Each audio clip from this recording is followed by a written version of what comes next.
Hey friends, and welcome back to Social Audio Think Tank.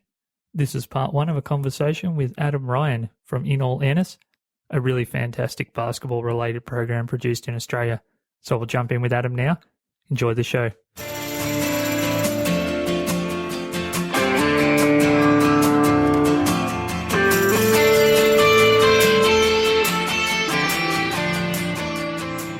Hey everyone, Josh here. I'm here with Adam Ryan from InAllAirness. I'm going to have a big fanboy moment today with Adam because he is the producer of my favourite Australian show.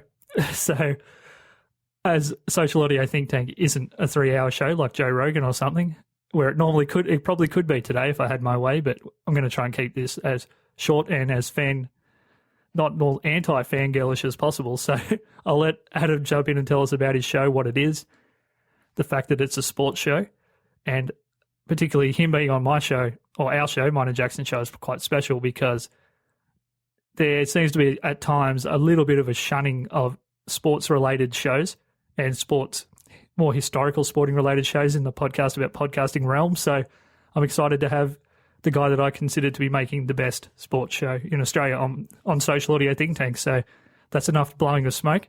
I'll let Adam tell us about his show, what it is, and why it's very, very special.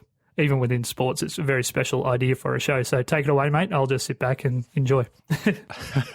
Well, first of all, Josh, thank you for the kind introduction and those kind words there, mate. I just absolutely love doing what I do on the podcast. So it's great to hear that you enjoy the show. And yeah, the show is called InAllAirness, and its main focus really is NBA history and just about the whole history of basketball, basically, but particularly the Michael Jordan era. And arguably MJ is probably the most famous sports person of all time, you'd have to say, probably alongside Muhammad Ali, I guess, but that's debatable, I suppose, who you ask. But I just love chatting about all things historical basketball, and that's my wheelhouse. And I don't actually really recall any other podcasts previously being focused on NBA history as such, so I thought there was an opening of sorts where I could probably see if I had anything to offer in that regard. And yeah, through very humble beginnings and very awkward beginnings with a few of my first episodes, probably even up to episode 20, I didn't even have a proper microphone. So things have changed a bit, thankfully, for the better, a bit more professional, but I've just had an absolute blast over the last 2 and a bit years since I first started it. So I'm happy to be on your show today and yeah, chatting about anything that you are interested in, mate. So you dropped a few little nuggets in there, but I think you might have cheated the listener a little bit there, Adam, that you didn't exactly kind of tell everyone why your show is so special. There's 5 things that I would say make your show completely different to a lot of shows that I listen to, regardless of genre. And the first thing is that you narrowed down to a period of time where your average basketball fan that's grown up, even from the mid-2000s onwards, might not care very much about. So you've kind of limited your audience, but with the right intention. And you've focused on this very narrow period of time. And granted, it's about Michael Jordan, who is, as you said, arguably the most famous or well-known sporting personality of all time. But he hasn't been on your show yet. And that's it. That's my second point. The guests are very... They seem to be the type of guests that may have had great careers or did have great careers, and being in Australia, we don't hear about them, or they might have burnt out early, or they weren't maybe that affable with the media, so they didn't get the coverage or the accolades that they should have. Like, your guest list is interesting and very unique.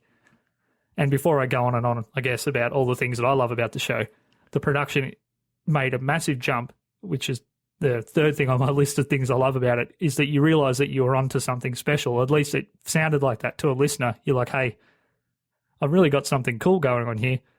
I better step it up. And that kind of just happened overnight. So congrats on that. That was a massive change. And the other thing that I think that a lot of shows don't really do, even within any kind of, history genre or bringing things from the past to the present, is a massive amount of research.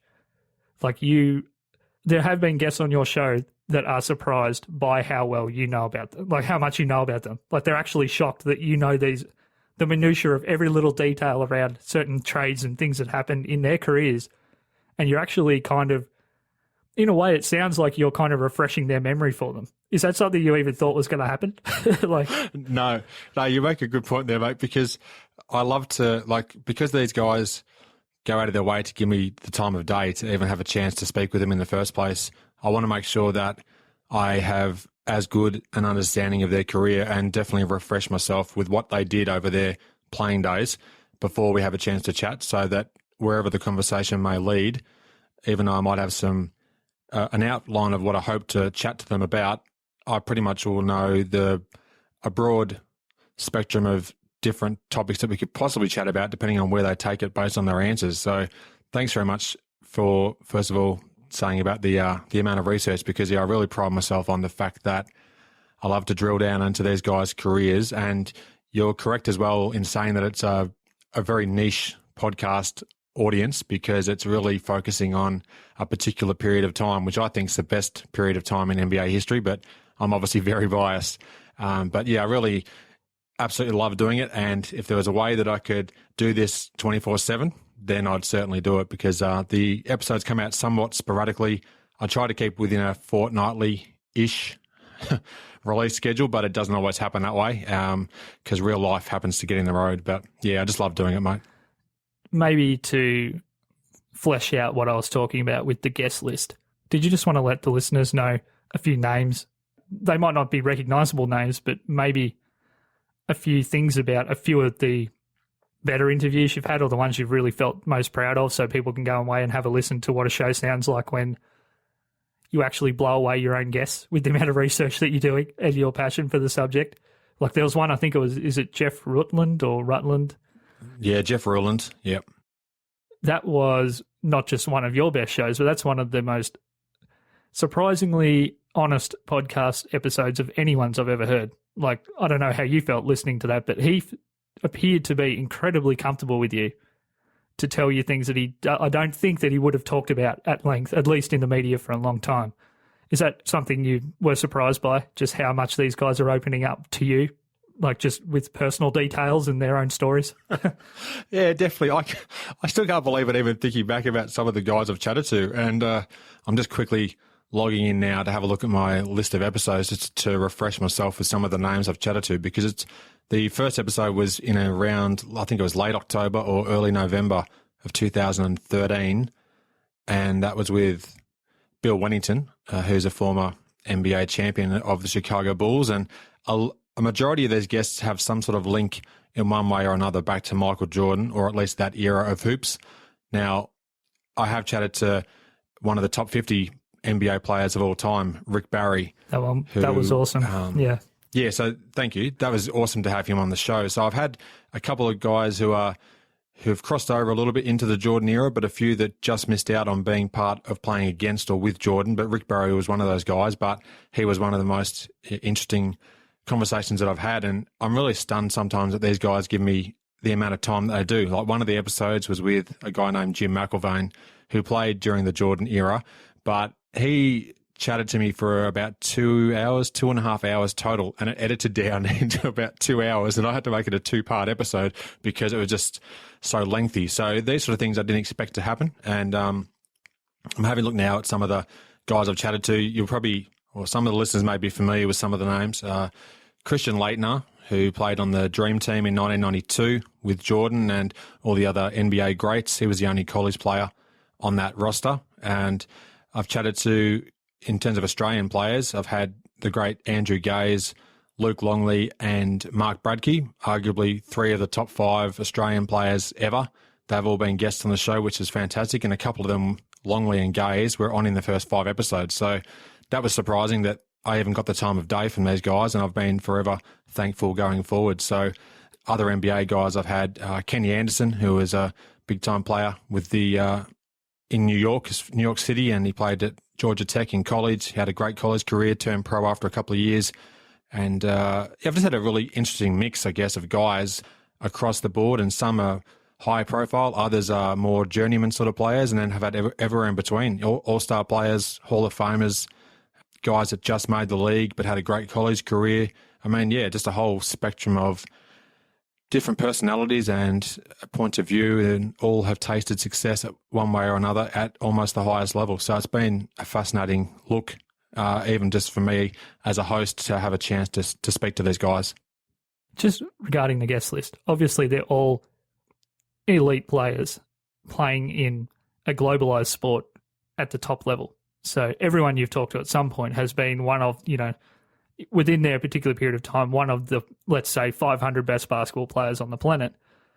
You've had someone like Rick Barry, who is probably in that next echelon again, I guess, as far as historical impact. From my recollection, he wasn't always historically known as someone that was easy to get along with.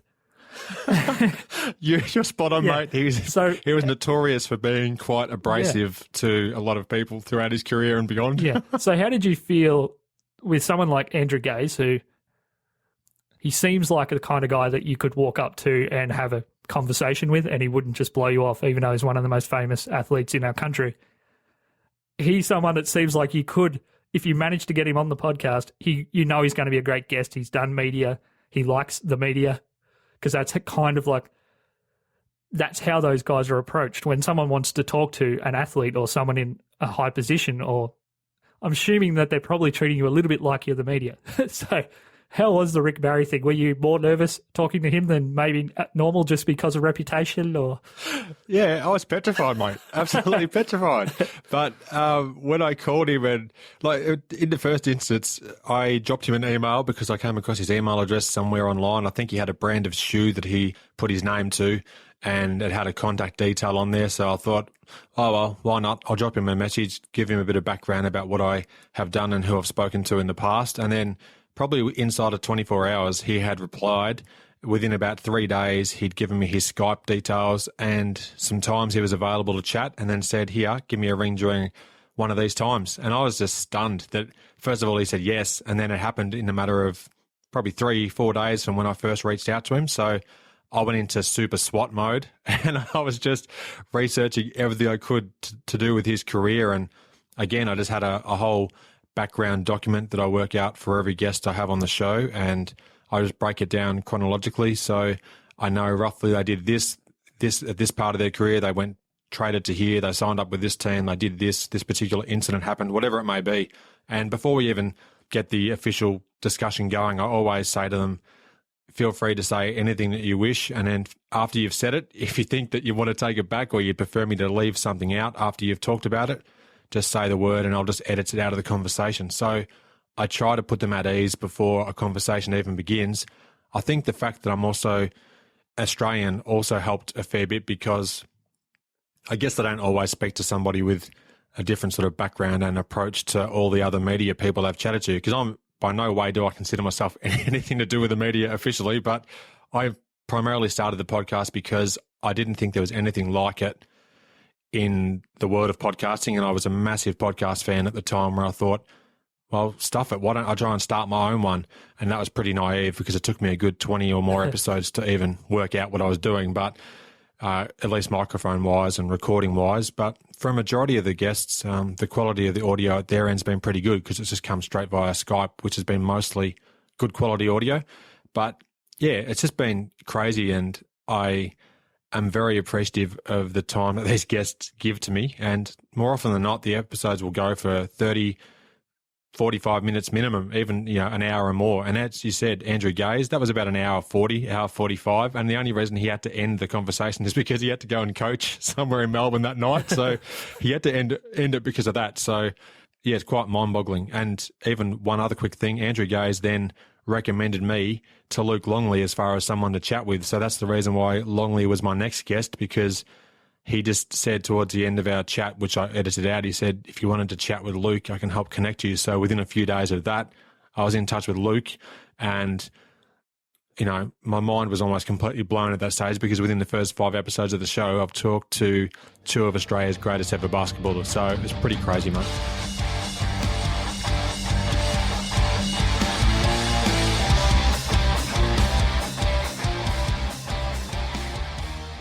How great was that? Thank you to Adam. Once again, today was just part 1 of a conversation that I had with Adam about his whole podcasting journey. And in part 2, we actually go into more the tech of how he has pulled off past and current interviews, and how he even pulled off today's interview. So So look out for that in the next episode of Social Audio Think Tank. Just to finish up today, just wanted to say thank you for listening. We're going to have some news around the show coming in the next few weeks, including a new potential co-contributor. And for me, at Joshua C. Liston on Instagram, Twitter, and Facebook, to email the show joshuacliston@gmail.com. And just finally, thank you to anyone who has even thought about leaving us a review in Stitcher or iTunes. Maybe if you haven't done that, if you could, that would be absolutely fantastic. Just an honest review. If you think we're great, give us a 5. If you think we're rubbish, give us a 1. Or anywhere in between, that would be great. So once again, thank you. And we'll speak to you in part 2 of our interview with Adam Ryan from InAllAirness. See you later.